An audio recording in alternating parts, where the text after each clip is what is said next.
2025년 새해가 밝았습니다. 오늘 새해 첫날 특별 예배로 이렇게 예배 오신 여러분을 진심으로 환영합니다. 우리 다 함께 묵도하심으로 신년 예배 하나님 앞에 드리겠습니다.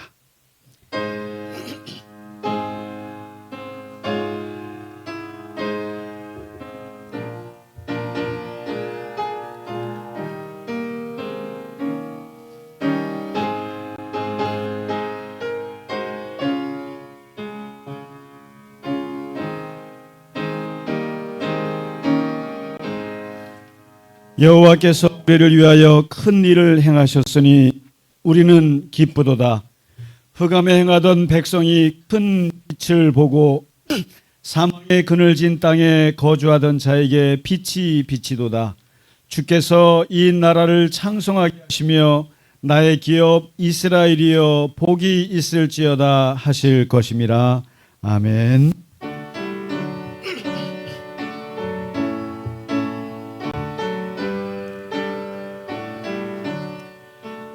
복의 근원 강림 찬송하게 하소서.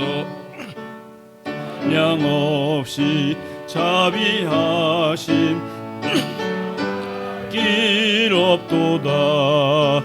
천사들의 찬송가를 내게 가르치소서.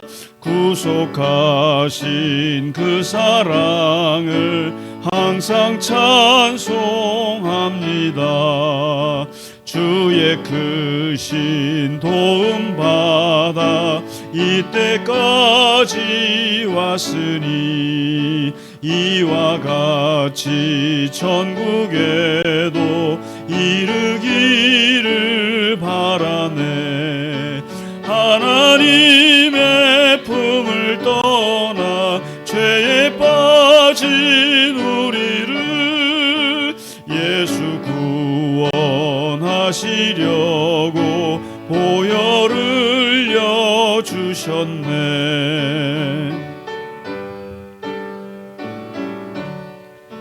주의 귀한 은혜 받고 일생 빚진 자 되네. 주의 은혜 사슬 되사 나를 주께 매소서. 우리 마음은 연약하여 범죄하기 쉬우니 하나님이 받으시고 천국인을 지소서.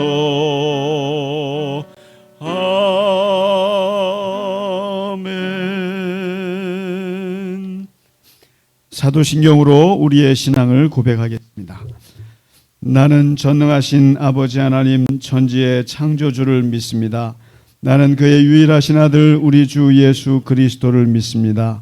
그는 성령으로 잉태되어 동정녀 마리아에게서 나시고 본디오 빌라도에게 고난을 받아 십자가에 못 박혀 죽으시고 장사된 지 사흘 만에 죽은 자 가운데서 다시 살아나셨으며 하늘에 오르시어 전능하신 아버지 하나님 우편에 앉아 계시다가 거기로부터 살아있는 자와 죽은 자를 심판하러 오십니다. 나는 성령을 믿으며 거룩한 공교회와 성도의 교제와 죄를 용서받는 것과 몸의 부활과 영생을 믿습니다. 아멘. 교동문 새해의 말씀이 되겠습니다.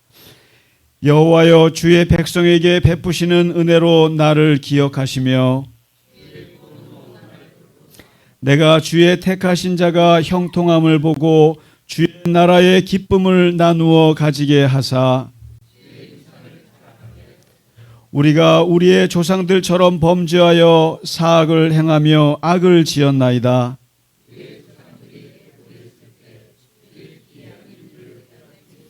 주의 크신 인자를 기억하지 아니하고 바다 곧 홍해에서 거역하였나이다. 그의 큰 권능을 만인이 알게 하려 하심이로다.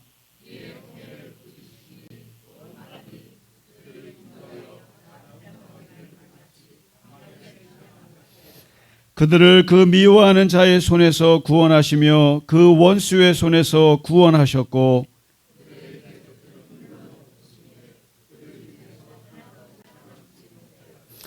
이에 그들이 그의 말씀을 믿고 그를 찬양하는 노래를 불렀도다. 아멘.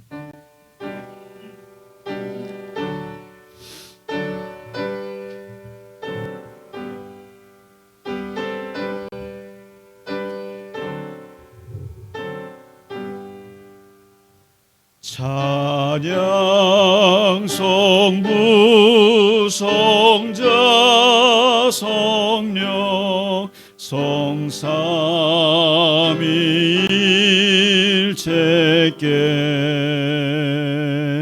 영원 무구하기까지 영광을 돌리세 영광을 돌리세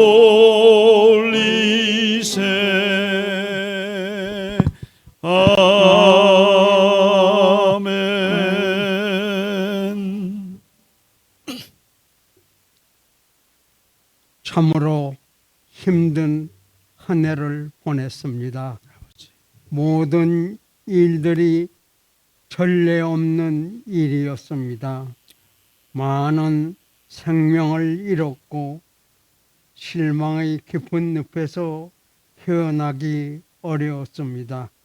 그럼에도 불구하고 하나님께서는 새해를 허락해 주셨습니다. 희망과 기쁨의 새날을 주셨으니 하나님께 영광과 찬양의 예배를 올립니다. 아멘. 받아 주시옵소서. 올해는 일제강점을 촉발시킨 을사늑약 120주년이 되는 해입니다. 또다시 이런 역사가 반복되지 않기를 기도합니다. 아멘.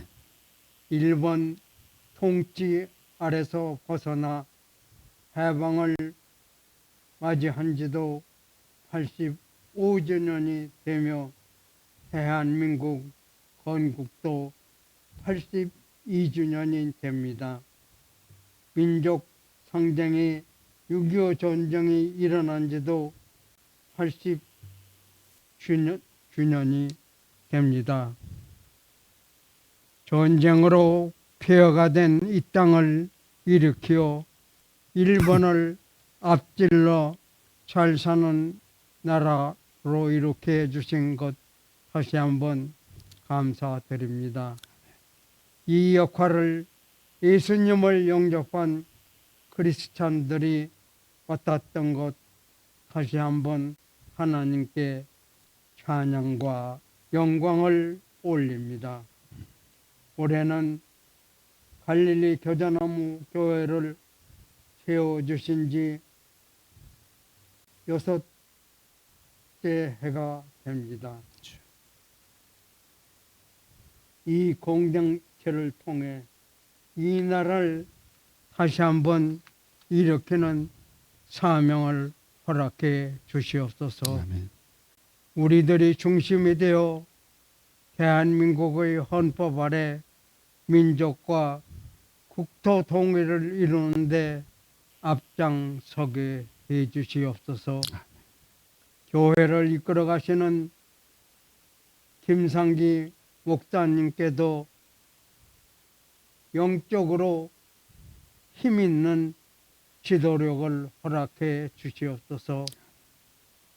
전 교인이 한 마음으로 부르는 찬양도 기쁘게 받아 주시옵소서. 오늘의 성찬 예식도 더욱 뜻깊게 해 주시옵소서.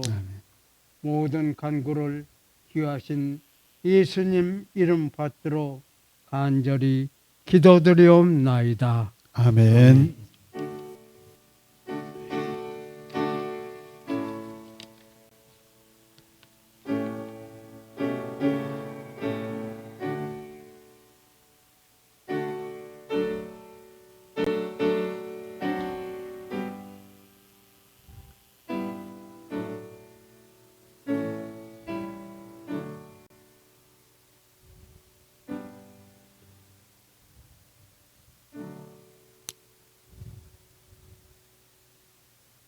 아멘. 찬송가 552장 아침 해가 돋을 때 함께 찬양하겠습니다.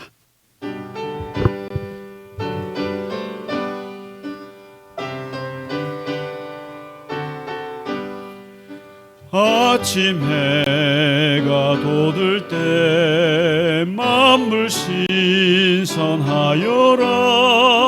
나도 세상 지낼 때에 햇빛 되게 하소서. 주여 나를 도우사 세월 허송 않고서 어두운 세상 지날 때 햇빛 되게 하소서. 새로운 광음을 보람 있게 보내고 주의 일을 행할 때에 햇빛 되게 하소서.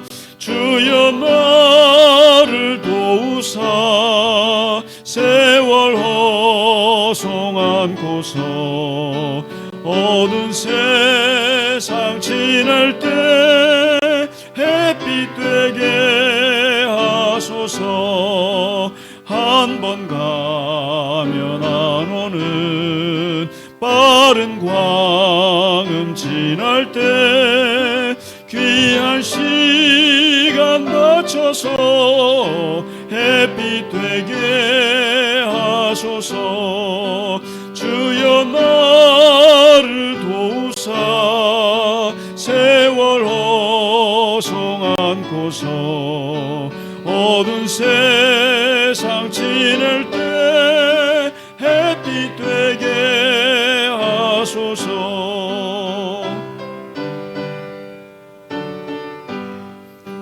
밤낮 주를 위하여 몸과 마음을 버리고 주의 사랑 나타내 햇빛 되게 하소서. 주여 나를 도우사 세월 허송 않고서 어두운 세상 지낼 때 햇빛 되게 하소서.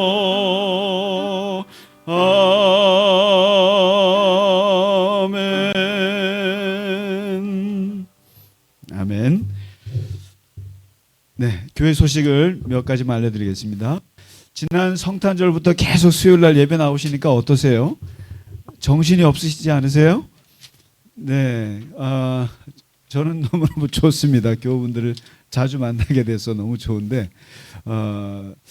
오늘 신년 예배로 특별히 이렇게 하나님 앞에 예배를 드립니다. 이게 매듭을 짓는다는 것이 참 중요합니다. 그래서 어떤 일이 있을 때 아이가 자라서 어른이 되면 성인식을 거치고 또 가족을 만들게 되면 결혼식을 하게 되고 또 죽으면 장례식을 하는 이유는 삶의 매듭을 이렇게 짓고 가야만 새롭게 시작할 수 있기 때문에 그렇습니다.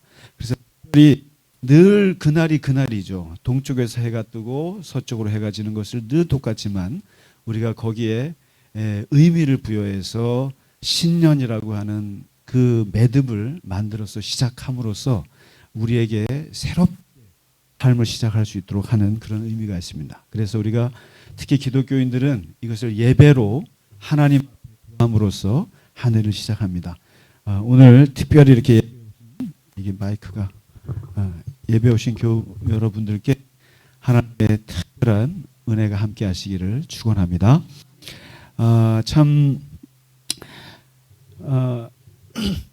우리가 이번 2024년 연말과 또 새해가 항상 그렇습니다. 오늘 해돋이 보러 가시는 분들도 많고 또 산에 올라가서 해를 맞이하시는 분들 많은데 이날은 참 기쁜 날이고 또 즐거운 날이어야 합니다만은 그러나 항상 우리가 좋은 상황에서 항상 새해를 맞는 건 아닙니다. 특별히 전국도 참 어수선하고 혼란스럽지만 그것은 잘 정리되고 잘 회복되리라고 저는 믿습니다. 그런데 엊그저께 있었던 그 항공기 참사는 참 마음을 너무너무 무겁게 하고 우리의 가슴을 참 힘들게 하는 게 사실입니다.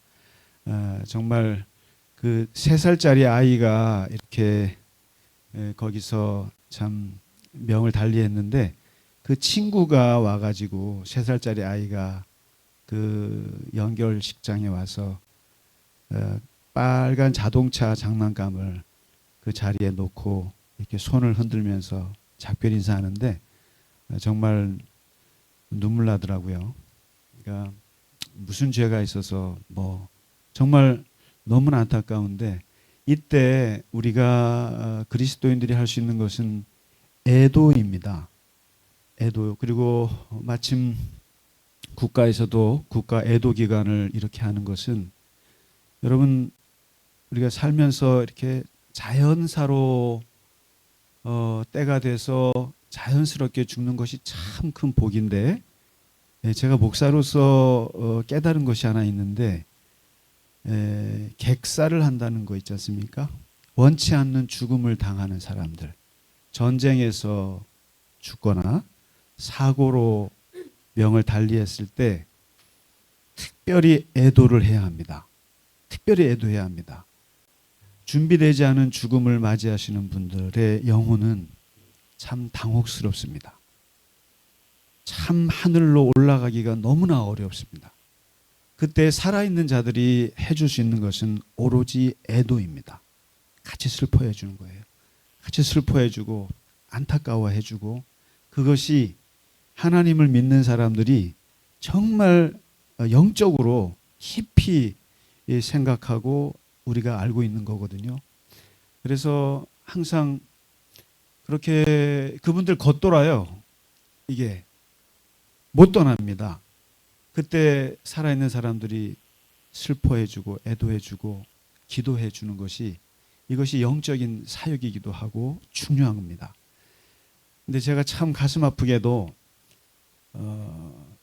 그 일이 있은 후에 전화가 이렇게 몇 건이 왔어요. 친구들한테도 오고 또 어떤 분들이 있는데 제가 이건 꼭 말씀을 드려야 될 것 같아요. 어떤 목사님이 그랬다는 거예요. 성탄절날 예배 안 드리고 불교 국가인 나라에 가서 여행하다가 돌아와서 그 사고가 난 거라고 그렇게 저한테 물어보면서 이거 어떻게 생각하냐고 물어봐요. 그리고 또 한 전화가 왔는데 뭐라고 하냐면은 태국에 왜 불교 국가에 가서 그렇게 해서 와서 사고 난 거 아니냐 이런 얘기를 해요. 그래서 제가 너무 어이가 없었는데 그리고 더 심각한 것은 하나님께서 사탄을 시켜서 그 일을 참사를 냈다고 하는 어느 모 목사의 발언이 저는 분노를 금할 수가 없어요. 왜냐하면 그것은 하나님하고 사탄이 공모해서 사람을 죽였단 말이에요. 그게 목사예요. 그리고 그것은 구약의 신관이에요. 구약의 신관, 하나님이 사탄을 시켜서 욥의 자식들 10명을 데려간 거 그걸 가지고 하는 건데 목사가 유대교 목사예요? 기독교의 신관은 하나님과 사탄은 완전히 적대예요. 하나님은 생명의 하나님이고 사탄은 죽음의 영이에요.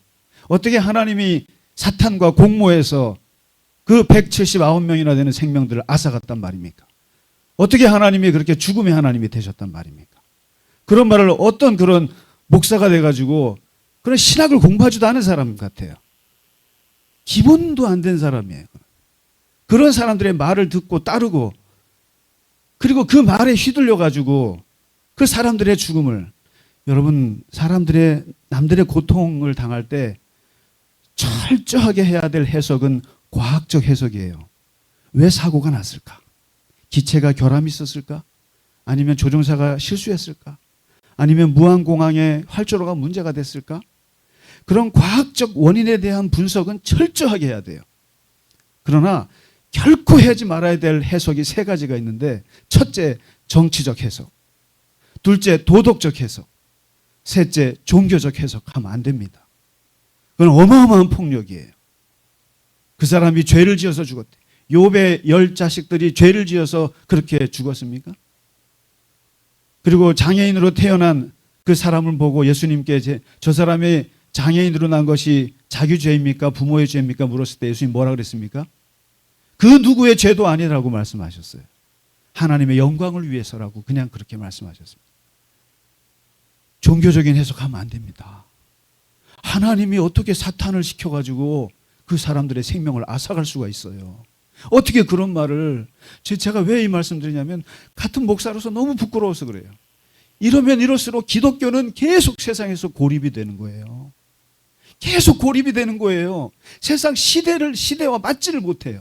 시대에 모든 국민들은 애도하고 슬퍼하고 그냥 거기에 가서 컵라면을 갖다 주고 봉사하고 있는데 하나님이 사탄을 시켜서 사람들을 죽여갔다는 그런 말을 어떻게 기독교의 목사가 할 수가 있어요? 이러면은 여러분, 기독교는요 점점 개토가 되는 겁니다. 개토가 되고 점점 세상에서 버림받아요. 기독교가 2000년을 살아올 수 있었던 것은 다른 것이 아니라 보편주의예요. 사도 바울이 목숨을 걸고 그 복음의 보편성, 복음의 그 역사성, 그것을 목숨을 걸고 순교하면서까지 지켜낸 복음인데, 어쩌다 한국에서 이렇게 세상 사람들 상식에도 없는 그런 말들을 내뱉어서 세상에 상처를 줄 수가 있단 말입니까? 그래서 저는 죄송합니다. 제가 너무나 여러 번 전화를 받으면서 이거는 너무 부끄럽고, 같은 목사로서 너무 부끄럽고 죄송스러워서 같은 마음으로 사죄를 드리고, 이럴 때 기독교인들이 할 수 있는 좀 품위가 있었으면 좋겠어요. 품위. 기독교적 품위가 뭐겠어요? 기독교적 매너가 뭐겠습니까? 이럴 때 사람이 죽었는데 그냥 슬퍼해야죠. 애도해야죠. 그 무슨 거기에 해석을 할 수 있겠습니까? 아주 슬퍼해 주는 겁니다. 제 딸이 거기서 죽었다고, 제 딸이 그 여객기에서 죽었다고 저는 생각합니다. 제 손녀가, 제 손자가 죽었다고 생각해야 되는 거죠. 적어도 국가 애도 기간입니다. 교회도 그냥 슬퍼하는 거예요. 슬퍼합니다. 그래서 우리가 새해를 참 무겁게 시작하지만, 그러나 이 아픈 건 아픈 거예요. 아픈 건 아프다고 해야지 모른 척 할 수는 없는 거예요. 오늘 신년 예배 때 분위기 좋게 제가 얼마나 하고 싶겠어요. 얼마나 함께 웃고 기뻐하고 그러면 좋겠어요. 그러나 아플 때는 또 아픈 겁니다. 그래서 제 부끄러운 마음을 담아서, 정말 목사로서 너무너무 부끄러운 마음을 담아서 제가 드리는 말씀이니까 그냥 이해해 주시고 들어주시면 고맙겠습니다. 오늘 예배 후에 한촌 설렁탕집에서 같이 신년 식사를 하겠습니다. 그래서 오늘 식사는 저랑 전사님이 내려고 했거든요. 많이들 나오지 않으셔서 요때다, 교인들 적게 나왔을 때 내가 밥을 사리라, 그것도 전도사님하고 같이 조금만 내야겠지 했는데 우리 김근종 장로님이 아사 가셨습니다. 오늘 장로님께서 새해 첫 식사 애차는 우리 김근종 장로님이 내시는 겁니다. 이게 이윤환 권사님하고 같이 내는 거 아니죠? 경제는 독립이죠, 서로. 따로죠. 이윤환 권사님은 따로고요. 오늘은 김근정 장로님께서 내시는 설렁탕을 함께 먹도록 하겠습니다. 네. 아무튼 우리 오늘 예배 중에 성찬식이 있고요. 그래서 같이 함께 하도록 하겠습니다. 그래도 우리 힘내시고 함께 인사하시죠. 정말 새해 복 많이 받으시기 바랍니다. 장로님, 권사님, 새해 복 많이 받으시고, 건강하세요. 건강하시고 항상 하시고. 맞습니다. 아이고, 우리 저 이창수 교우님 너무너무 보고 싶습니다. 이제 막 해까지 넘겨지니까 또 따님까지 또 이렇게 독감이 걸리셨다는데, 지난주에 우리 같이 식사 못 하시고 가셔서 좀 아쉽습니다. 예, 예. 자, 오늘 우리가 준비한 새 찬양입니다. 시온의 영광이 빛나는 아침 1절, 2절, 3절, 간주 4절로 하나님 앞에 드리겠습니다. 다 함께 일어나셔서 찬송하겠습니다.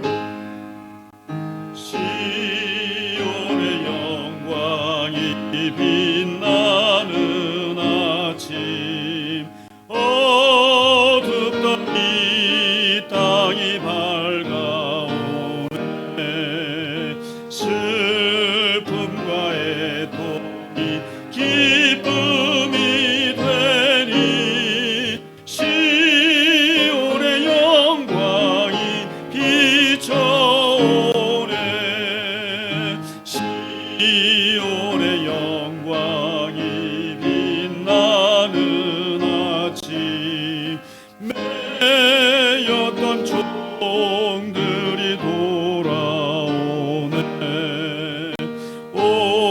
오래전 선지자 꿈꾸던 복을 만민이 다 같이 누리겠네 보아라 광야에 화초가 피고 말랐던 시냇물 흘러오네 이 산과 저 산이 마주쳐 울려 주 예수는 주 찬송하네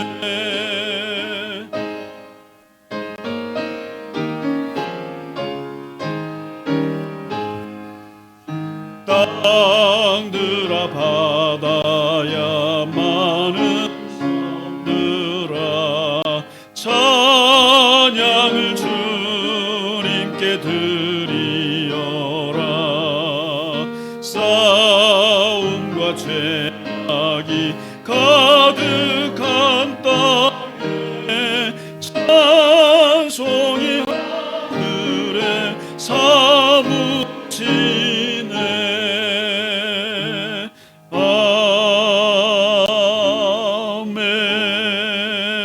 아멘. 아멘.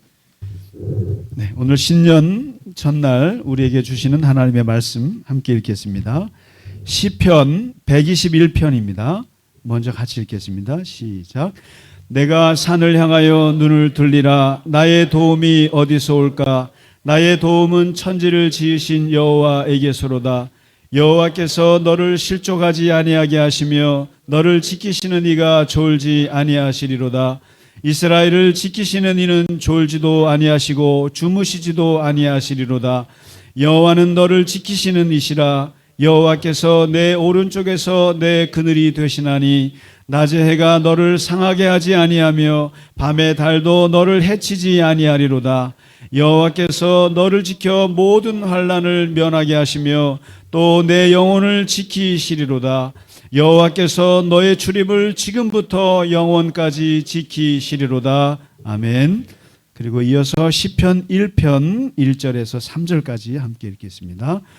복 있는 사람은 악인들의 꾀를 따르지 아니하며 죄인들의 길에 서지 아니하며 오만한 자들의 자리에 앉지 아니하고 오직 여호와의 율법을 즐거워하여 그의 율법을 주야로 묵상하는도다. 그는 시냇가에 심은 나무가 철을 따라 열매를 맺으며 그 잎사귀가 마르지 아니함 같으니 그가 하는 모든 일이 다 형통하리로다. 아멘. 기독교는 구원의 종교입니다. 해탈의 종교가 아니에요. 기독교는 기본적으로 의존하는 종교입니다. 독립적인 종교가 아니에요. 이게 무슨 말이냐면 기독교는 누군가가 우리를 구원해 주지 않으면 우리는 살 수 없다고 믿는 종교예요. 그런 신앙이에요. 그러나 불교 같은 신앙은 내 스스로가 매우 노력을 해야 되는 그래서 해탈하는 아주 자력으로 그 열반의 세계로 가야 하는 그런 아주 어떻게 보면 멋있는 종교가 불교예요. 참 사람으로서는. 그러나 기독교는 인간이라고 하는 것이 얼마나 연약한지를 인정하고 들어가는 종교예요. 우리가 아무리 그 성철 스님처럼 면벽을 7년 14년을 하고 위로자고 과부자를 틀고 그렇게 수도를 한다고 해도 인간은 완벽해질 수 없다는 것을 인정하는 게 기독교거든요. 아무리 그래도. 그래서 이 세상에 의인은 없고 그 누구도 스스로 하나님에 도달할 수 있는 사람은 아무도 없다고 믿는 것이 이 기독교거든요. 그래서 누군가가 와서 우리를 구원해 줘야만 우리는 살 수 있는 존재라고 굳게 믿는 게 기독교예요. 기독교인데 그래서 기독교에서 성경에서 아주 중요한 말이 바로 도움이라는 말입니다. 도움, help. 히브리어로는 에제르라고 그럽니다. 에제르. 혹시 에베네셀이라고 들어보셨습니까? 에베네셀 하면은 저기 제가 잘 아는 장로님이 회장으로 계신 회사 에베네셀 아시죠? 그 신원그룹. 그 장로님이 제 옛날 우리 교회 장로님이셨어요. 박성철 장로님이라고. 근데 그분이 에베네셀이라고 이름을 지었는데 에베네셀이라는 게 하나님께서 지금까지 도왔다 이런 뜻이거든요. 근데 이 에베네셀이 또 어디에 나오냐면 창세기에 나와요. 창세기에 1장, 2장 그 부분에 하나님께서 여자를 만드실 때 남자의 갈비뼈를 뜯어서 여자를 만들었잖아요. 그 여자를 돕는 배필이라고 했어요. 그래서 그것을 에제르. 근데 우리는 돕는 배필이라고 하니까 헬퍼 하면은 있으나 없으나 없어도 그만. 우리가 직장에서도 너 헬퍼 해 그러면 뭐예요? 뭐 도와주면 좋고 안 도와줘도 할 수 없고 없으나. 그러다 보니까 번역을 돕는 배필이라고 하니까 여자는 있으나 없으나 그냥 그럴 거라고 생각하는데 원어에서 말하는 에제르라고 하는 말은 사람이 죽음에 이르렀을 때 그 죽음에서 도와서 구원해 주는 사람을 에제르라고 그런 거예요. 그래서 이것은 신적인 존재다. 신적인 존재가 도와주는 것을 에제르라고 그러는데 그 말을 여자에게 쓴 거예요. 그러니까 우리가 여성 차별을 해서는 절대 안 됩니다. 창세기에서 말하는 여성은 남자에게 있어서 없어서는 안 될 절대적인 신 같은 존재가 여자였어요. 권사님 너무 기분 좋지 않으세요? 돕는 배필이 있으나 없으나가 아니라 없어서는 안 될 죽음에서 구원하는 하나님 같은 존재가 여자였다는 겁니다. 이게 대단한 일이죠. 근데 이 에제르라고 하는 말을 오늘 121편에 또 썼어요. 121편에 뭐라고 하냐면 내가 산을 향하여 눈을 들리라. 나의 에제르가 어디서 올까? 나의 에제르. 죽을 수밖에 없는 나를 구원할 수 있는 도움. 나를 지금 이 시련에서 나를 이끌어줄 그 도움. 에제르가 어디서 올까? 부모님에서 올까? 아니면 우리 선생님에게서 올까? 아니면 내 친구가 나의 에제르일까? 아니면 나의 직장 동료가 에제르일까? 아니면 우리 교인일까? 누가 나의 에제르가 될 수 있을까? 어렸을 때는 부모님이 나의 도움이었지. 부모님 없이 어떻게 살겠어요? 또 선생님이 나의 에제르였구나. 우리 교회 권사님이 나의 에제르였구나. 우리 장로님이 나의 에제르였구나. 그렇게 말할 수 있죠. 그래서 아프리카 나이지리아 속담에 이런 말이 있어요. 한 아이를 키우려면 온 마을이 필요하다 이랬습니다. 온 마을. 한 아이가 성장하기 위해서는 엄마 아빠뿐만 아니라 온 동네 사람들이 다 필요하다. 그 아이가 20년, 30년 동안 자라는 동안에. 그만큼 인간이라고 하는 존재는 에제르가 없이는, 부모님, 그 주변에 도움이 없이는 살 수가 없는 존재인데, 오늘 시편 기자가 여기서 한 걸음 더 들어가서 물어봐요. 그러면 그 부모님을 뛰어넘어서 그 에제르의 원천이 어디 있을까? 나의 도움의 근원이 어디에서 올까? 원천은 어디일까라고 묻고는 곧바로 대답하기를, 그것은 누가 뭐라 그래도 나의 도움은 천지를 지은 여호와에게서로다. 하나님이 나의 에제르의 원천이고 그분이 없이는 나는 살 수가 없노라. 그렇게 고백하거든요. 그러면서 그 에제르의 원천이 되신 하나님께서 나를 어떻게 도우시나 했더니 나를 실족하지 않게 하시더라. 내 유혹에 빠지지 않게, 나를 시험에 빠지지 않게, 죄악에 빠지지 않게 나를 붙잡아 주시더라. 그리고 하나님은 나를 졸지도 않고 주무시지도 않고 항상 나를 쳐다보시더라. 그리고 항상 하나님은 나의 오른쪽에서 나의 그늘이 되시더라. 그래서 아무리 뜨거운 해가 비쳐도 내가 타지 않는다. 그리고 낮의 해고 또 밤의 달도 나를 해치지 않게 하시더라. 그리고 환난이 오면 나를 피하게 하시고, 그리고 항상 나를 지켜주시더라. 무엇보다도, 아이고 오늘 마이크가 아주 박자를 잘 맞추네요. 네? 방향이요? 네네. 근데 무엇보다도 이 시편 기자가 아주 깊이 얘기하는 것이 하나 있어요. 나의 신체도 지켜주시고, 나의 물질적으로 굶지 않게 도와주시고, 사회적으로 내가 해를 당하지 않도록 도와주시는데, 그러나 무엇보다도 하나님께서 나의 영혼을 지켜주신다. 나의 영혼을 지켜주신다. 이게 참 중요한 하나님의 도움이에요. 우리는 예수 믿다가 지옥 가면 어떻게 하지? 예수 믿다가 예수 안 믿으면 어떻게 하지? 그리고 하나님 신앙 갔다가 하나님 신앙 안 가지게 되면 어떻게 하지? 그러는데 아무 염려하지 마세요.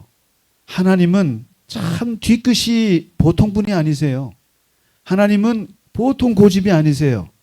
그래서 우리가 아무리 하나님을 안 믿고 싶어도 하나님을 결국은 믿다가 하나님 품에 안기실 거예요. 하나님이 우리를 떠나게 내버려 두지 않으실 거예요. 우리가 만일에 하나님을 떠나면 하나님이 아마 끝까지 쫓아오실 거예요. 다시 말해서 그러잖아요. 광야에서 40년 동안 그 사람들이 우리 그냥 죽어버릴래요. 우리 저 돌아갈래요. 그럴 때 어떻게 합니까? 모세가 차라리 여기서 죽어 그러잖아요. 차라리 광야에서 죽을지언정 다시 돌아가진 못해. 무조건 하나님은 너를 가나안으로 데려가실 거야. 영혼을 지켜주시리라. 천국 가는 날까지 우리의 영혼을 하나님께서 지키시리라. 그리고 마지막에 너의 출입을 지금부터 영원토록 지켜주시리라. 이렇게 약속을 하세요. 이 에제르의 하나님이에요. 에제르의 하나님인데 이러한 하나님의 도움을 받는 사람들은 어떤 사람들일까? 이건 하나님의 복이에요. 하나님의 축복을 이렇게 누리는 사람은 어떤 사람일까 했는데 오늘 시편 1편에 보면 복 있는 사람도 아무나 복을 하나님이 주시지는 않더라 이거죠. 하나님께서 복을 베푸시는데도 그 사람들이 조건이 있더라는 거예요. 복 받는 사람들의 특징이 있다는 거예요. 그러면서 시편 1절에서 6절까지 아주 간단한 절이지만 두 가지 1절과 2절에 아주 독특하게 그 비결을 얘기해 줍니다. 아주 심플해요. 정말 이 두 가지만 잘 좀 기억하시면 올 한 해도 하나님께서 그냥 우리를 형통하게 하시리라 저는 믿어요. 첫째가 몸의 복이에요. 내 신체의 복이거든요. 내 몸의 복, 육체의 복인데 이게 자리의 복이에요. 자리. 이 내 몸뚱아리를 어디에다가 두느냐가 중요하다는 거예요. 어디에다 두느냐. 내 발이 어디에 머무느냐. 어떤 사람들이랑 같이 어울리느냐. 내가 누구와 내 몸이 부대끼는가. 한번 1년 동안 한번 통계를 한번 내보세요. 내가 1년 동안 살아오면서 내 주변에 같이 나와 어울렸던 그룹들, 사람들 그룹들이 어떤 사람들인가를 한번 통계를 내보세요. 근데 그거를 가지고 오늘 시편 1편에서 그걸 얘기해 줘요. 너가 어울렸던 사람들이 악인들의 꾀가 있는 곳이었느냐, 죄인들의 길이었느냐, 오만한 자들의 자리였느냐. 이 세 종류의 사람들과는 함께하지 말아야 한다.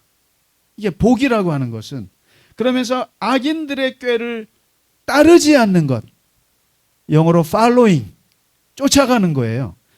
죄인들의 길에 서지 않는 것, standing, 죄인들과 함께 서 있다는 거예요. 길에 같이 스탠딩하고 있다는 거예요. 오만한 자, 아주 교만한 사람들, 자기 자랑 많이 하는 사람도 있잖아요. 그런 사람들의 자리에 앉지 않는 거, sitting 하지 않는, following, standing, sitting. 이게 강도가 점점점 높아져요. following은 친구 따라 강남 가는 것처럼 쫄래쫄래 따라가는 거예요. 그 다음에 standing은 그 사람들이랑 같이 길에서 어울려서 대화하는 거예요. 같이 뭐 하는 거예요. 근데 더 나가서 sitting은 뭐예요? 교만한 사람들이랑 같이 앉는 거예요. 그럼 끝이에요. 같이 그 사람들이랑 앉아서 이야기하고 나누고 그냥 하는 거예요. 점점점 강도가 높아진다는 거예요. 다시 말해서 복 있는 사람들은 악인이나 그리고 죄인들이나 오만한 사람들과 어울리지 말아야 돼요. 아주 기초적인 얘기하는 거예요, 지금. 기독교인들은 복음을 전하기 위해서 세상 사람들과 어울려야 되죠. 그러나 분명한 것은 동시에 교만한 사람들과 같이 정신을 교류하시면 안 돼요. 같이 자기 자랑하는 사람들하고 너무 오래 있지 마세요. 그리고 악한 사람들이 있잖아요. 그리고 세상을 어둡게 보는 사람들이랑 같이 교제하지 마세요. 금묵자흑이에요. 이 말이 맞나요? 금묵자흑, 제가 혹시 잘못 말하지 않은 거죠? 금묵자흑. 같이 섞이면 안 되는 거예요. 우리가 복음을 전하기 위해서 영향력을 발휘하는 건 다른 문제입니다. 그래서 복 있는 사람들은 악인들과 함께 따르거나 서거나 그리고 그들 자리에 앉아서 모든 걸 교류하지 마라. 이건 무슨 말입니까? 반면에 겸손한 자들과 하나님의 사람들과 생명을 나누는 사람들과 함께 어울리는 것이 중요한 거죠. 자리가 중요한 거예요. 그래서 2025년 동안 우리 교회 여러분께서 어울리는 사람들이 하나님의 생명으로 충만한 사람들과만 어울리셨으면 좋겠어요. 죽음에 있는 사람들은 복음을 전도하기 위해서 그들과 어울리세요. 복음을 전할 목적 외에는 어울리지 마세요. 그런 분들이랑 뭐 술 마시고 그러지 마세요. 그런 분들이랑 뭐 교류하지 마세요. 우리의 영혼만 망가져요. 영혼만 망가지고 점점점 어두워지고 영적인 에너지만 고갈됩니다. 그리고 두 번째는 영혼의 복을 얘기합니다. 영혼의 복. 사람이 육체적으로는 그런 사람들이랑 어울리지 않는 게 중요할 뿐만 아니라 영혼에 있어서는, 정신에 있어서는 마음은 어디로 두어야 되느냐? 여호와의 말씀을 즐거워하고 그 말씀이 즐거워서 하나님의 율법을, 하나님의 말씀을 날마다 묵상하고 읽고 즐기고 그러라는 거예요. 이게요, 내면에 흐르는 가장 큰 기쁨이 어디서 오느냐? 기독교인들은 하나님의 말씀이 충만할 때, 그때 우리에게는 기쁨이 오게 되어 있어요. 하나님의 말씀이 충만한. 그래서 저는 우리 교회 교인분들은 참 그 성경이 쓰시는 그 열심이 저는 정말 존경에 맞지 않습니다. 그 말씀을 가까이 하는 거. 근데 이 동기가 어디서 오냐면, 물론 제가 해마다 읽으신 분들한테 선물로 주니까 그거 선물 받으려고 말씀을 주야로 묵상하는 건 아니라고 봐요. 말씀이 여기 그러잖아요. 여호와의 율법이 즐거워야 돼요. 신앙이라고 하는 것은 즐거워서 하셔야 돼요. 즐거워야 돼요. 억지로 하시면 안 돼요. 여기 분명히 말하잖아요. 율법이 너무 즐거워서 주야로 묵상하지, 억지로 교회에서 하라고 하니까 그렇게 해서 하는 건 아니라는 거예요. 물론 억지로 하는 것도 좋아요. 괜찮습니다. 그러나 이왕이면 하나님의 말씀이 즐거워서 기뻐서 하나님의 말씀을 묵상하시면 너무너무 좋겠습니다. 그랬더니 오늘 시편 기자가 뭐라고 얘기하냐면은 바로 이 두 가지를 얘기해요. 자리를 잘 잡으시오. 그리고 항상 하나님의 말씀을 기뻐하십시오. 하나님의 말씀을 기뻐해서 그 말씀을 늘 외우고 읽고 즐거워하십시오. 그러는 당신은 마치 뭐라고 표현할까? 이래요. 뭐라고 말할 수 있을까? 어떤 은유를 쓸 수 있을까? 그러면서 말하기를 오늘 3절에 보면 당신은 시냇가에 심은 나무요 그랬습니다. 시냇가에 심은 나무와 같습니다. 복 있는 사람은 시냇가에 심은 나무처럼, 이 나무는 자기가 하는 게 하나도 없어요. 그저 자리 하나 잘 잡은 것밖에 없어요. 그냥 시냇가에, 저 바위 틈이나 물 없는 사막에 아니라 시냇가에 그냥 잘 자리 잡아서 그냥 그 자리에서 늘 태양을 향해서 기뻐하고 찬양하고 노래하고 기뻐하는 게 전부예요. 그러면 알아서 그 시냇가에서 흐르는 물이 너의 줄기로 들어와서 너를 항상 마르지 않게 열매 맺게 하고, 그리고 항상 형통하게 하리라, 이렇게 얘기를 합니다. 형통이라고 하는 것은 바로 이거예요. 순리대로 사는 걸 말합니다. 하나님의 순리대로, 그냥 하나님의 사람들과, 하나님의 생명이 있는 사람들과 어울리면서, 그리고 하나님을 기뻐하고 하나님을 즐거워하는 그 시냇가에 심은 나무처럼 그렇게 살면 너희는 하나님께서 늘 형통하게 인도해 주시리라. 그런데 반면에 뭐라고 말합니까?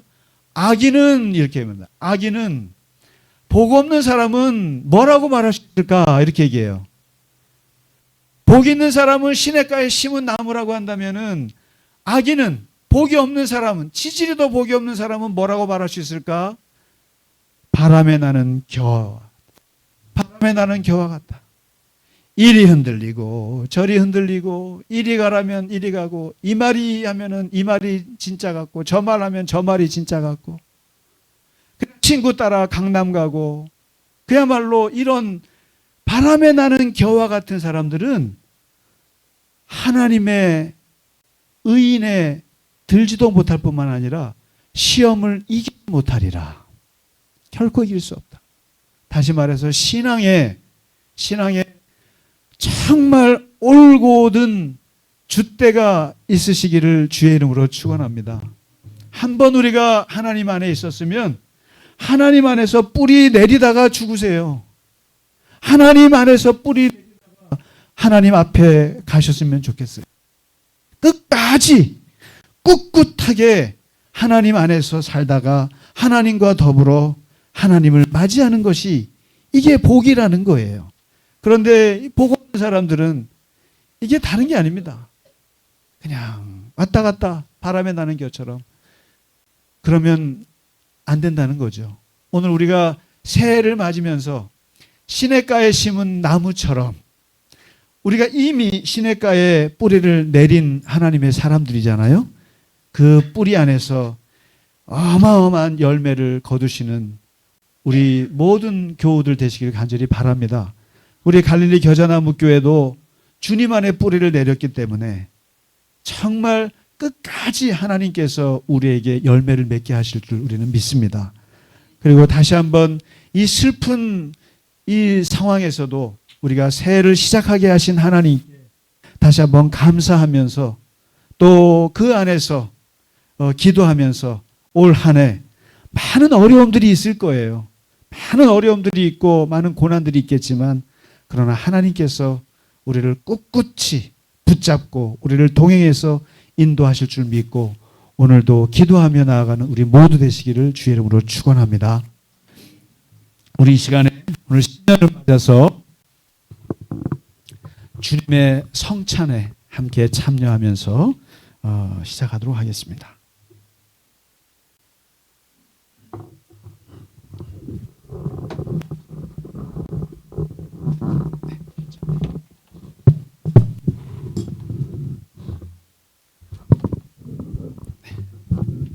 잠시 기도하겠습니다. 하나님 아버지, 오늘 신년 첫날 이 자리에 모인 우리들에게 주님의 성찬을 받게 할 수 있게 하여 주셔서 감사합니다. 이 자리에 있는 교우들이나 또 함께하지 못한 교우들이나 한 마음으로 주님의 성찬을 받을 때 올 한 해를 이제 출발하는 우리 모두에게 하나님 아버지의 크신 은혜로 함께하여 주시옵소서. 예수님의 이름으로 기도하옵나이다. 아멘.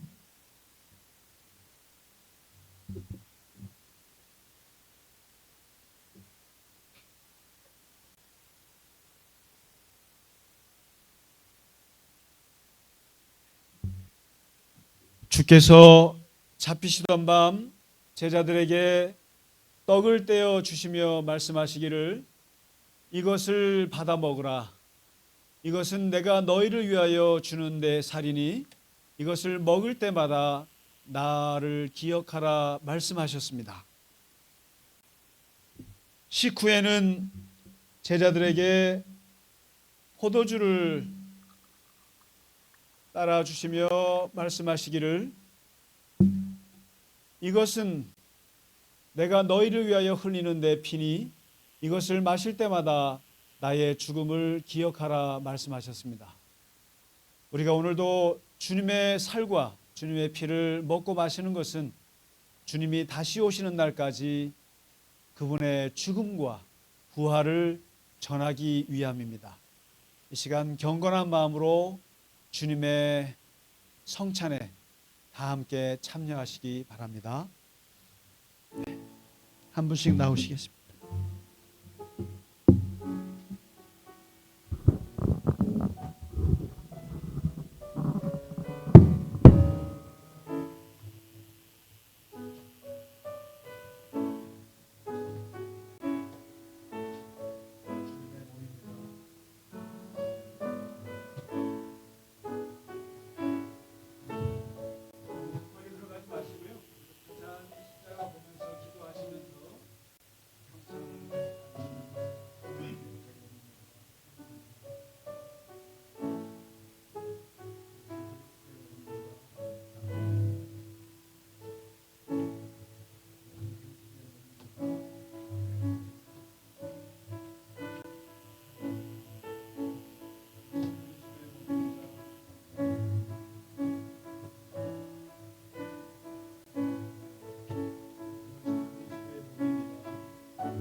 네, 오늘은 특별히 축복의 노래를 같이 부르면서 오늘 봉헌하도록 하겠습니다. 너는 시냇가에 심은 나무라. 그래서 오늘 찬양은 우리 옆에 분들 같이 보시면서 같이 부르겠습니다. 네.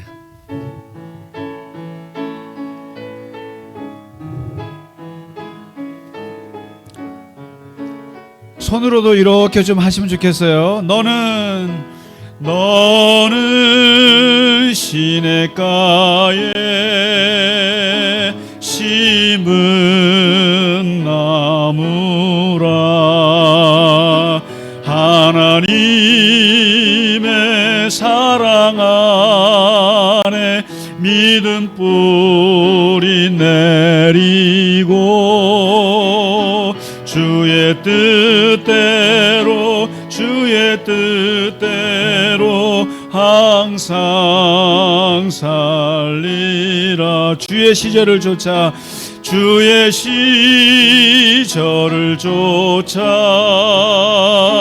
구원 열매 맺으며 주의 영화로운 길 너를 보하리니.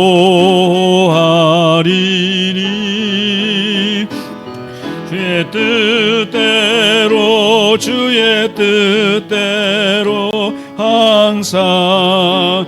다시 하겠습니다. 우리 이름 불러가면서 장로님은 권사님은 시냇가에 심은. 일어나셔도 되겠습니다. 하나님의 사랑 안에 믿음 뿌리 내리고 주의 뜻대로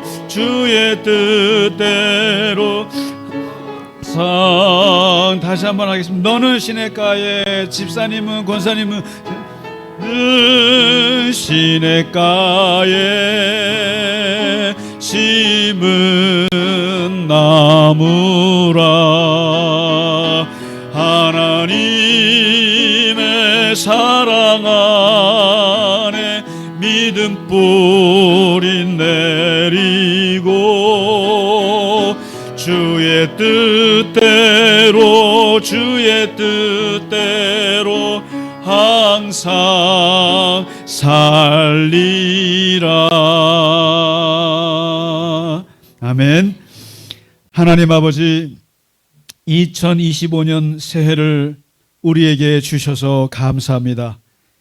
이 새해는 하나님께서 우리에게 날마다 함께 하시고 주님께서 우리의 도움의 근원이 되셔서 하나님 우리를 눈동자처럼 지켜주시고 우리를 아버지 하나님 해를 당하지 않으며 우리의 영혼을 영원토록 지켜주시는 하나님의 그 도우심을 받고 살아가게 하여 주시옵소서. 우리가 시냇가에 심은 나무처럼 하나님을 향해 기뻐하고 그리고 하나님의 사람들과 생명의 사람들과 함께 이 세상을 살아가며 하나님의 생명을 가꾸어가는 귀한 우리의 인생이 될 수 있도록 주님 복을 내려 주시옵소서. 하나님 참으로 힘든 상황에서도 하나님께서 희망을 잃지 않게 하시고 우리에게 소망을 잃지 않게 하시고 하나님 안에서 기쁨과 하나님의 용기를 가지고 이 새 한 해를 시작할 수 있도록 하나님 우리 각자에게 하나님의 놀라운 능력과 은혜와 사랑을 더하여 주시옵소서. 이 시간 주 앞에 드린 예물 위에 하나님 함께 하시고 하나님께서 그 손길을 지켜주시고 늘 주님께서 동행하여 주시며 우리의 길을 인도하여 주시옵소서. 이제는 우리 주 예수 그리스도의 크신 은혜와 하나님 아버지의 지극하신 사랑하심과 성령의 감화, 감동, 위로와 교통하심이 2025년을 하나님 앞에 예배하며 시작하는 우리 갈릴리 겨자나무교회의 모든 교우들 머리 위에 이제로부터 영원까지 함께 하시기를 간절히 축원하나이다. 아멘.